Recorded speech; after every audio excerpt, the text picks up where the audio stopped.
Baca apaan, Sir? Kayaknya lagi sibuk amat. Dia nih baru keluar liputan sama mobil listrik.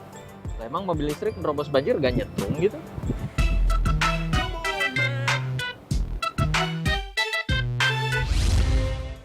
Aman nggak ya mobil listrik kalau ngelewatin banjir? Nyetrum nggak sih? Pertanyaan seperti itu kerap muncul ketika kita sedang mempertimbangkan untuk membeli mobil listrik.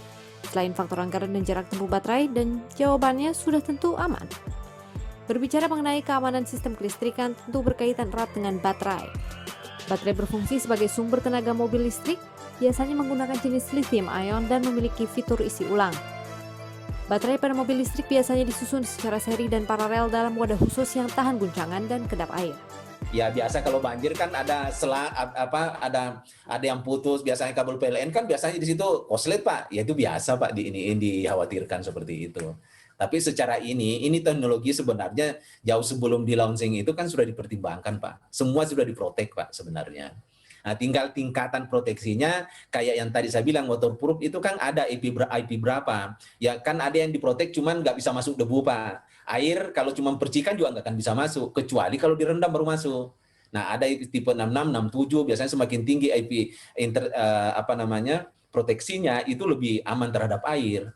Tapi umumnya sudah yang kayak begitu kan melalui prosedur, bahkan disiram juga Pak yang kayak gitu. Itu kan disemprot yang ininya masuk apa enggak gitu. Nah, itu pengujiannya Pak.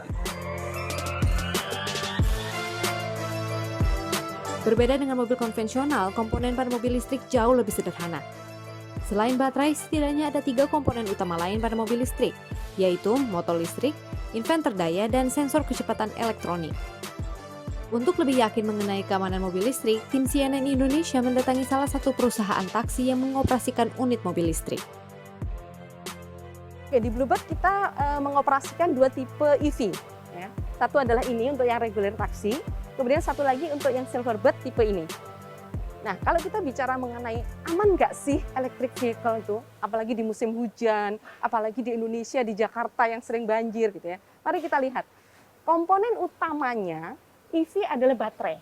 Nah, ini adalah baterai yang dipakai di tipe mobil ini. Kita lihat, begitu kompaknya baterainya, ya. Selain kompak, isolasi sistem baterainya itu juga sangat-sangat bagus.